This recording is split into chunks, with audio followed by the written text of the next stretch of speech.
A próxima questão, ela vem de uma outra banca elaboradora, a FUVEST. A FUVEST tem uma prova bem mais calcada na tradição, principalmente na tradição mais historiográfica. O que é isso? A arte, ela acompanha bem, a história da arte, ela acompanha praticamente a história, né? É uma perspectiva. A história da arte seria uma história da cultura, a história dos sujeitos que produzem essa cultura. E um marco significativo na cultura ocidental é o Renascimento. O Renascimento é um movimento artístico, literário, é um movimento social, é um movimento comportamental que vai alterar a perspectiva de mundo a ponto de criar a concepção do que é moderno. O moderno é aquilo que se opõe à tradição. E quando eu falo em tradição, e eu estou falando nesse momento de renascimento, século XIV, XV e até XVI, né? A gente considera aqui o século XV, por exemplo, como o momento do apogeu, do clímax do renascimento. O renascimento, sendo uma representação do mundo moderno, ele vai romper com a tradição medieval. Mas como, professor, eu vou pegar uma prova e vou entender visualmente, numa imagem, que vai haver essa ruptura, que vai haver essa quebra, né, dessa tradição medieval em relação ao mundo moderno. Bom, os corpos, na história da arte, os corpos representados no mundo ocidental entre o século V e até ali, vou jogar ali, o Simone Martini vai fazer uma representação ali por volta do século XIII, assim também Piero della Francesca. O que foi a grande contribuição do Renascimento que se opõe à tradição medieval? Primeiro, vamos entender um pouco dessa tradição medieval. Durante quase 10 séculos, a Igreja Católica foi a maior produtora e mantenedora da cultura no mundo ocidental. Aqui nós estamos falando do Ocidente, né? O Oriente tem outra perspectiva, o Ocidente. A Igreja Católica produzia, então, nos seus livros, nos seus textos, nos seus evangeliários, nas suas ilustrações, representações do corpo humano, tá? Só que essa perspectiva medieval, teocêntrica, mística, né, de uma igreja cada vez mais representativa do seu tempo e tal, a Igreja Católica, pelo viés da religião teocêntrica, não permitia a representação do mundo natural, porque essa igreja também não permitia a investigação científica. Então, o corpo, ele era representado de maneira espiritual. E durante toda a produção cultural, imagética e artística da Idade Média, os corpos são deformados, boca pequena, nariz adunco, o nariz adunco aqui, ó, e um nariz aquilino, é um nariz em forma de agulha, bem fininho, a boca bem pequenininha, os olhos bem grandes para indicar a santidade, uma auréola sobre a cabeça, um halo sobre a cabeça, uma imagem representada frontalmente, é uma imagem que não tem uma na verdade, ela tem um ar muito solene, sabe? Aquela coisa muito. Eu acho até uma pitadinha de tristeza. Esses corpos são envoltos pelo manto, né? São corpos que não se revelam, são corpos santos, corpos que não pecam, corpos que não afirmam, por exemplo, o prazer de ter um corpo e de ser humano.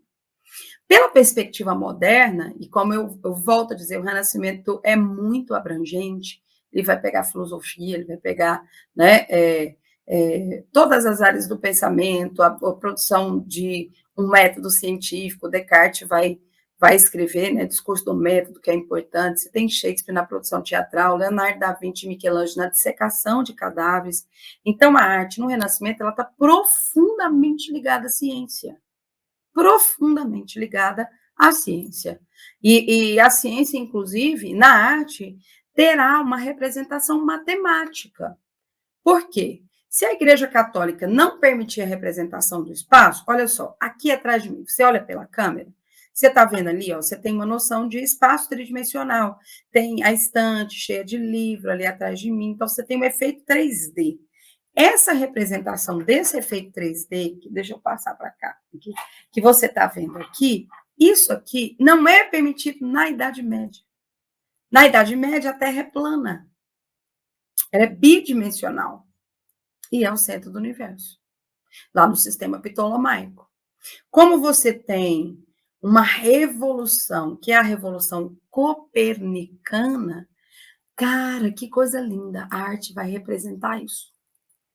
Ela vai deixar de representar os corpos deformados e distorcidos pelo misticismo, pela religiosidade e pelo desejo de negar essa vida aqui presente, corporal, essa corporeidade, porque a Idade Média representa o espírito, ela não representa a matéria, ela não representa a natureza, e o Renascimento, na concepção de mundo moderno, fala assim, não, peraí, mas quando eu olho, por exemplo, as árvores, quando eu olho quando eu olho até o feudo, não é? Até o feudo, quando eu olho a cidade, eu percebo três dimensões nos objetos. Eu percebo que à medida que eu me afasto desses objetos, eles ficam cada vez menores, né?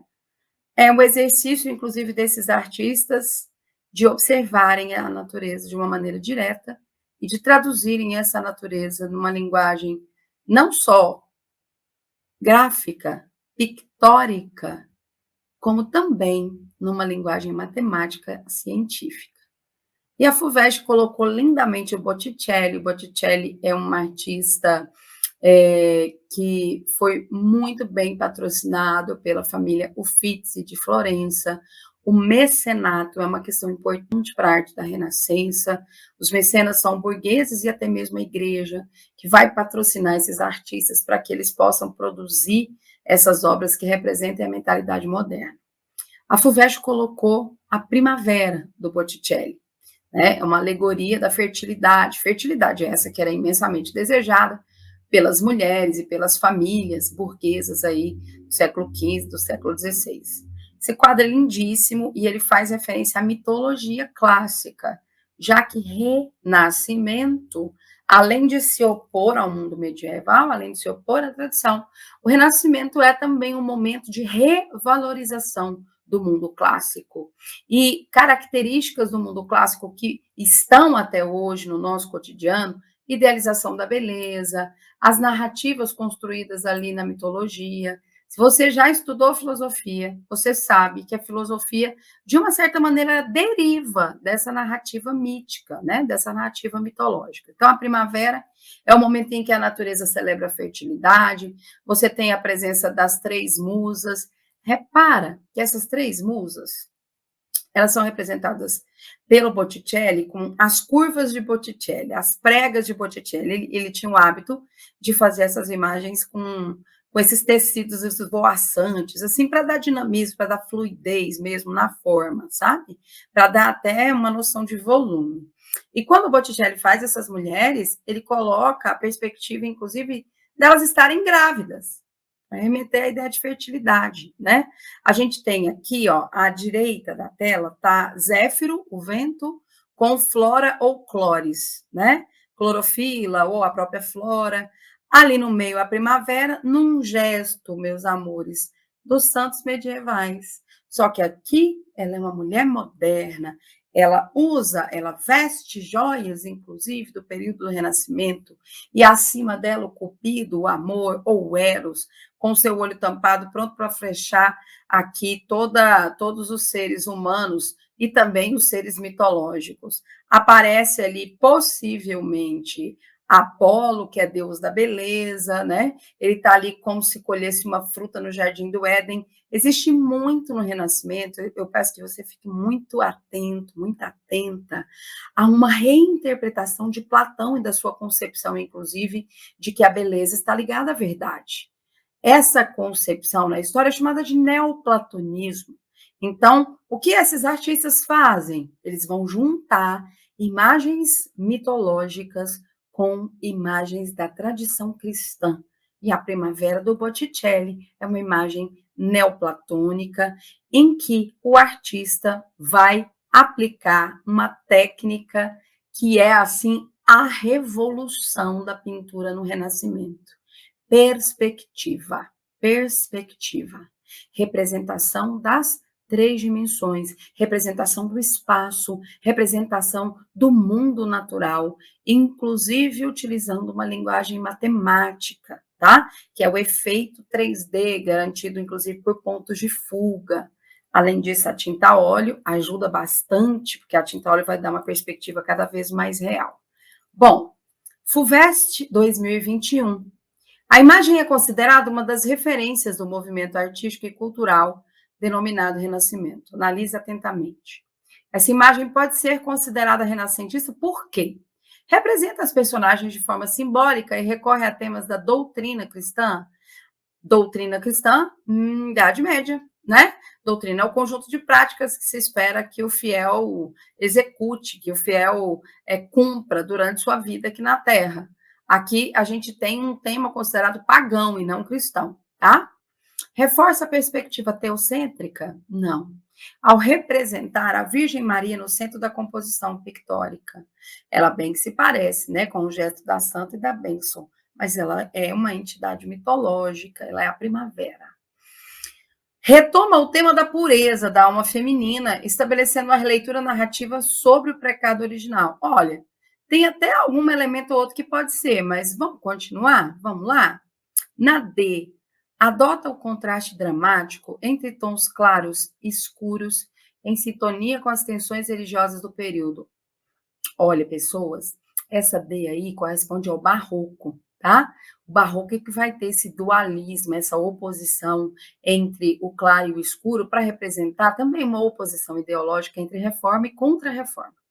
Tá certo? Vamos lá para a última? Utiliza a técnica da perspectiva tridimensional. Aí, olha só, que provoca a ilusão de profundidade e espaço. Isso é um marco da modernidade. A representação do naturalismo, da imitação da realidade, tá? Acertou?